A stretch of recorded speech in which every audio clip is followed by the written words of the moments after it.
سب سے پہلے ہم بات کریں گے سرکار دو عالم صلی اللہ علیہ وسلم کے حوالے سے. ہماری جان، ہمارے مال، ہمارے ماں باپ، سب کچھ سرکار دو عالم کی ناموس اور حرمت پر قربان. گستاخانہ خاکوں پر پاکستان کا دو ٹوک موقف سامنے آ گیا ہے. فرانس میں توہین آمیز خاکوں کی اشاعت کے خلاف قومی اسمبلی، سینٹ اور خیبر پختونخوا کی اسمبلی میں مذمتی قراردادیں منظور کی گئی ہیں. متن میں کہا گیا ہے کہ فرانسیسی صدر نے کروڑوں مسلمانوں کے جذبات کو مجروح کیا ہے.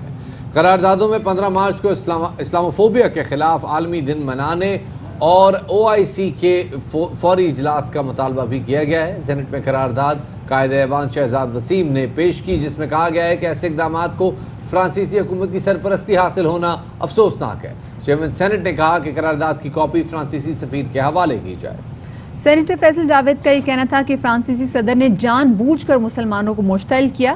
معاملے پر ایک ہو کر وزیر اعظم کا ساتھ دینا ہوگا. سراج الحق نے مطالبہ کیا کہ پاکستان امت مسلمہ کی ترجمانی کرتے ہوئے فرانس کا سفیر واپس بھیجے اور مصنوعات کا بوائیکاٹ کیا جائے. دوسری جانب مشاہد اللہ خان کا کہنا تھا کہ مسیحی لیڈروں سے بات کرنی ہوگی.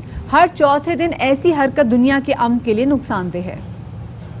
میں اپنا احتجاج بھی ریکارڈ کرانا ہے. ہم نے پریکٹیکل میجرز بھی لینے ہیں کہ آئندہ کسی کی جرت نہ ہو کہ اس قسم کی وہ حرکت کر سکے. پاکستان کو اس پر لیڈ کرنا چاہیے، مصنوعات کا بائیکاٹ کرنا چاہیے، ان کے سفیر کو نکالنا چاہیے، اور کوئی دنیا انشاءاللہ تعالیٰ نہیں بگڑی گی، نہیں تباہ ہوگی.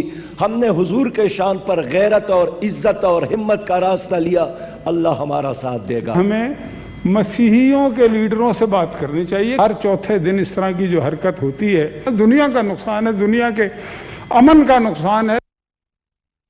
ادھر قومی اسمبلی میں قرارداد وزیر خارجہ شاہ محمود قریشی نے پیش کی. ان کا کہنا تھا کہ پاکستان کو دنیا میں اسلاموفوبیا کے بڑھتے ہوئے رجحان پر تشویش ہے. For presenting Islamic countries' common position on the matter, especially the issue of blasphemous caricatures of the Holy Prophet Hazrat Muhammad sallallahu alaihi wasallam and the description of the Holy Quran, urges all non-OIC countries to review anti-Muslim discriminatory policies and to refrain from practices that fan intolerance, discrimination, hatred, or associate Islam with terror or extremism and ban unlawful provocations. صرف قومی assembly اور Saint میں ہی نہیں بلکہ Khyber Pakhtunkhwa assembly میں بھی مذمتی قرارداد پیش کی گئی، جس میں کہا گیا کہ حکومت مؤثر قانون سازی کے لیے اقوام متحدہ سمیت دیگر فورم سے رجوع کرے. دوسری جانب فرانسیسی صدر کا گستاخ عمل کی حمایت پر دنیا بھر کے مسلمانوں میں شدید غم و غصہ پایا جاتا ہے. ترک صدر رجب طیب اردوغان نے شہریوں کو فرانسیسی مصنوعات خریدنے سے روک دیا ہے اور kehte ہیں کہ فرانسیسی سامان خرید کر فرانس کی مدد نہ کریں. Ama gelin Fransa'da eğer Müslümanlara bir zulüm varsa hep birlikte biz oraya da sahip çıkalım diye buradan dünya liderlerine sesleniyorum. کئی عرب ممالک نے بھی فرانسیسی مصنوعات کے بائیکاٹ کی مہم شروع کر دی ہے. کویت اور شامی سپر مارکیٹس میں فرانس میں بنی کھانے پینے کی مصنوعات اور میک اپ کا سامان فروخت کرنا بند کر دیا گیا ہے. بنگلہ دیش، فلسطین، شام اور دیگر مسلم ممالک میں فرانس کے خلاف احتجاج بھی کیا گیا ہے. اور اسی حوالے سے بات کرنے کے لیے ہمارے ساتھ موجود ہیں نمائندہ خصوصی برائے مذہبی ہم آہنگی جناب طاہر اشرفی صاحب. انہیں شامل گفتگو کریں گے. طاہر صاحب بہت شکریہ ہمیں وقت دینے کے لیے. یہ بتائیے گا کہ فرانسیسی صدر نے ان خاکوں کی اشاعت کی سپورٹ کی ہے اور اس فیصلے نے مسلمانوں کے جذبات کو بڑی شدید ٹھیس پہنچائی ہے. آپ اس معاملے کو کیسے دیکھتے ہیں؟ بلا شبہ اس فرانس کے صدر کے اس فیصلے نے نہ صرف 1 ارب 70 کروڑ مسلمانوں بلکہ دنیا میں جتنے بھی امن پسند ہیں ان سب کے جذبات کو مجروح کیا ہے، اور جو دنیا میں بین المذاہب مکالمہ اور رواداری پر جتنی بھی کوششیں ہو رہی تھیں ان کو سبوتاژ کیا ہے. انتہا پسند اور متشدد عناصر کو تقویت دی ہے، اور ایک بار پھر وہ ساری کوششیں جو ماضی میں امن کے لیے ہوئیں ان کو سبوتاژ کیا ہے. ایسے لوگوں کو جو رسول اکرم صلی اللہ علیہ وسلم کی توہین کریں اور خاکے بنائیں، ان کی سرپرستی کا مطلب یہ ہے کہ آپ دنیا کے سب سے بڑے دہشت گردوں کی سرپرستی کر رہے ہیں. لہٰذا فرانسیسی صدر کا یہ عمل کسی بھی صورت کسی بھی سطح پر کسی بھی انسان کے لیے قابل نہیں ہے. اور علامہ صاحب اس طرح کے انتہا پسندی والے فیصلوں سے پورے خطے میں شدت پسندی اور نفرت بڑھے گی، انتشار پھیلے گا. آپ کیا سمجھتے ہیں کہ دنیا کو اس حوالے سے کیا کردار ادا کرنا ہوگا؟ دیکھیے پوری دنیا کے امن پسندوں کو، مسلم ممالک کو، یورپی یونین کو، امریکہ میں جو امن پسند ہیں، برطانیہ میں جو ہیں، انہیں اٹھ کھڑا ہونا چاہیے.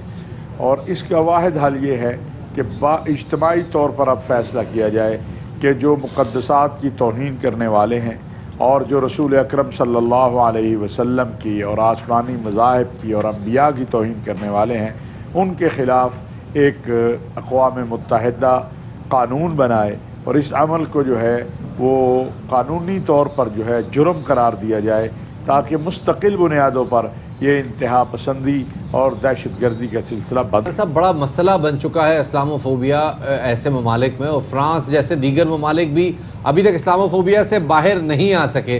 مسلم دنیا کا رد عمل فطری ہے، لیکن آپ کو کیا لگتا ہے کہ اس سے تصادم مزید بڑھ سکتا ہے؟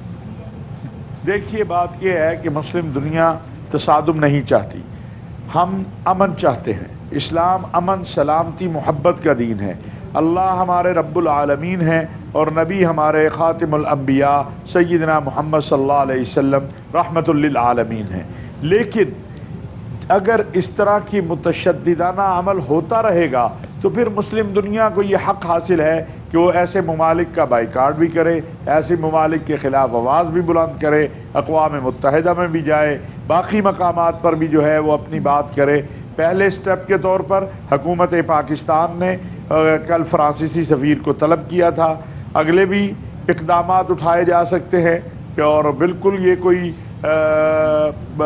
کیا اسے کہتے ہیں ایسی صورتحال نہیں ہے کہ اگر فرانسیسی صدر اور فرانسیسی جو انتہا پسند ہیں وہ ان خاکوں کا سلسلہ جاری رکھتے ہیں تو پاکستان اور اسلامی دنیا اجتماعی طور پر ایسے اقدامات اٹھا سکتے ہیں کہ اس لیے اس پہ بات بھی کی گئی جو کل قرارداد منظور ہوئی ہے کہ جو 15 مارچ کو اسلاموفوبیا کے خلاف جو ہے وہ بھی دن منایا جائے گا. بہت شکریہ جی.